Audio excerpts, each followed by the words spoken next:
मैं आपको बाखबर कर रहा हूं, वो तूफान आने से पहले हमको तैयारी कर लेना चाहिए। याद रखो मेरी इस बात को, अगर आपका नाम वोटर लिस्ट से निकल गया तो मोदी को सबसे ज्यादा खुशी होगी। अगर नौजवानों तुम्हारा नाम वोटर लिस्ट से निकल गया तो तुमको इख्तियार हासिल नहीं होगा भारत के प्रधानमंत्री से पूछने के लिए कि क्यों बेरोजगारी मेरा मुकद्दर बन गया। कल तुम्हारा नाम वोटर लिस्ट से निकल गया तो वोट डालना तो दूर की बात, कोई आकर तुमसे कहेगा कि अपनी शहरियत साबित करो। यानी आप अपने रोजगार से महरूम, सबसे ज्यादा बड़ी चीज यह है कि आप अपनी इज्जत से महरूम हो जाएंगे।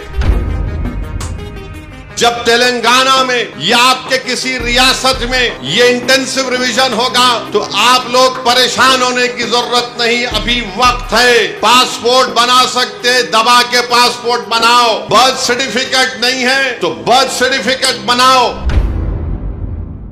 बिहार में जो इलेक्शन कमीशन की जानिब से इंटेंसिव रिवीजन के नाम पर जो वोटर लिस्ट अब बनाई जा रही है, मैं तेलंगाना के आप तमाम लोगों से, खास तौर से भारत के गरीबों से, चाहे वो किसी मजहब से उनका ताल्लुक हो, खास तौर से मुसलमानों से, दलितों से, आदिवासियों से ये कह रहा हूं कि आप तैयार हो जाइए।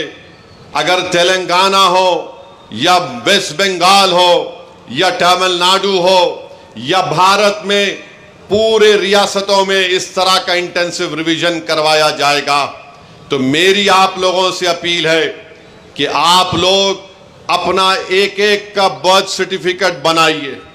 हाँ, जो हमारे बुजुर्गों की उम्र 70 साल के ऊपर है उनका बर्थ सर्टिफिकेट अगर है तो बहुत अच्छा है, अगर नहीं है तो आप उनका पासपोर्ट बनाइए। आप बर्थ सर्टिफिकेट अपना बनाइए और अगर 10th क्लास की मार्कशीट है तो उसको तैयार रखिए। अगर कास्ट सर्टिफिकेट है उसको तैयार रखिए, अगर नहीं है तो बनवाइए। पासपोर्ट नहीं है तो बनवाइए, बर्थ सर्टिफिकेट नहीं है तो बनवाइए। अगर कोई रिटायर्ड पेंशनर है तो जो पेंशन का ऑर्डर मिलता है उसको उठाकर रखिए। अगर आपको 2 BHK का सर्टिफिकेट मिलता है कि आपको 2 BHK दिया गया, उसको उठाकर हिफाजत से रखिए। अगर जमीन गवर्नमेंट ने आपको अलॉट की तो उसको उठाकर रखिए। अगर आप गवर्नमेंट के मुलाजिम हैं या थे, उसका ID कार्ड उठाकर रखिए।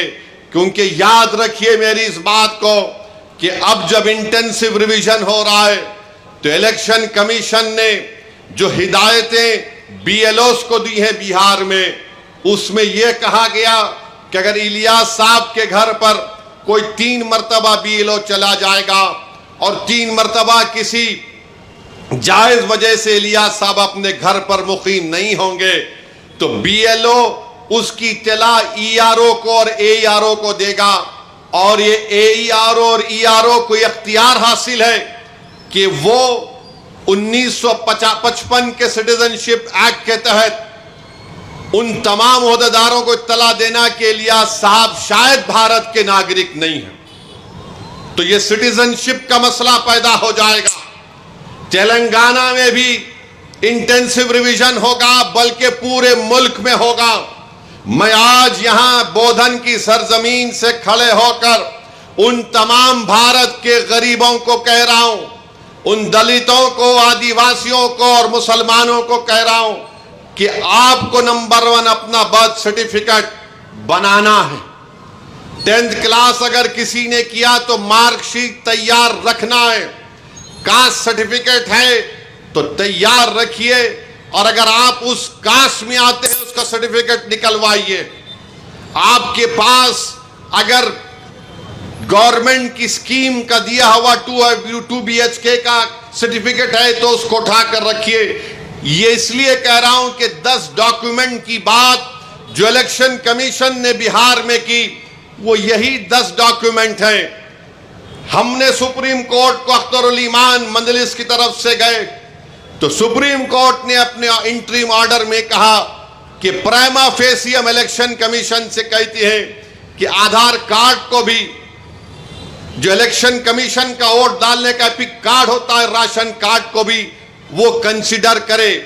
तो ये जरूरी है, याद रखिए, जब तेलंगाना में या आपके किसी रियासत में ये इंटेंसिव रिवीजन होगा तो आप लोग परेशान होने की जरूरत नहीं, अभी वक्त है। पासपोर्ट बना सकते, दबा के पासपोर्ट बनाओ। बर्थ सर्टिफिकेट नहीं है तो बर्थ सर्टिफिकेट बनाओ। कास्ट सर्टिफिकेट है या नहीं है, आप आते हैं उस कास्ट में तो उस कास्ट सर्टिफिकेट को बना के रखो। याद रखो मेरी इस बात को, अगर आपका नाम वोटर लिस्ट से निकल गया तो मोदी को सबसे ज्यादा खुशी होगी। क्यों खुशी होगी? क्यों खुशी होगी बताता हूं मैं आपको। आपका नाम जब तक वोटर लिस्ट में रहा, जैसा हम अब मोदी से सवाल कर रहे हैं, बताओ गरीब गरीब क्यों होते जा रहा है और दौलतमंद क्यों हो रहा है, तो मोदी ये नहीं चाहते कि कोई उनसे सवाल करे।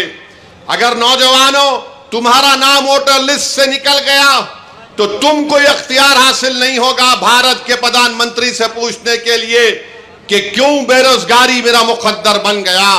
और जिस तरीके से बार बार ये कहा जा रहा है कि फुला इलाके में बांग्लादेशी है, फुला इलाके में रोहिंग्या म्यांमार के लोग हैं, फुला इलाकों में नेपाली लोग आके बस गए, ये सब तैयारियां की जा रही हैं। मैं आपको जिम्मेदारी से बाखबर कर रहा हूं।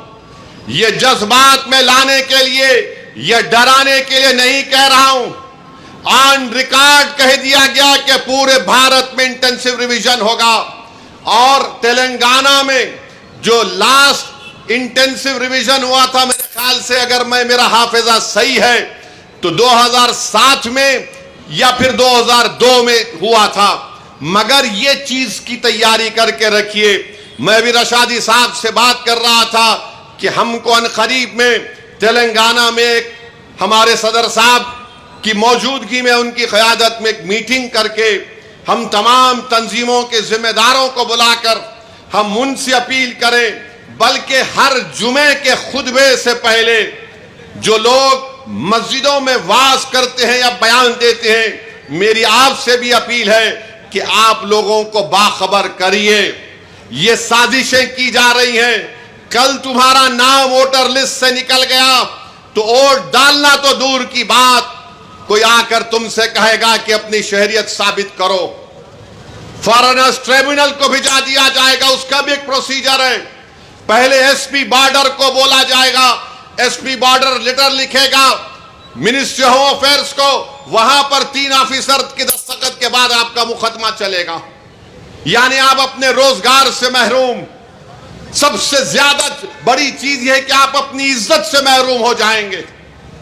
लोग आपको उंगली उठाकर बोलेंगे अरे इसका नाम वोटर लिस्ट से निकल गया, यह भारत का शहरी नहीं है। इसीलिए आप याद रखो, अभी से मैंने जो बात कही उस पर अमल करने की कोशिश करिए। मेरे दुश्मन बहुत हैं, मुझसे इख्तलाफ करने वालों की भी तादाद बहुत ज्यादा है, क्योंकि भारत के अगर कोई लैला है तो उसका नाम असदुद्दीन ओवैसी है।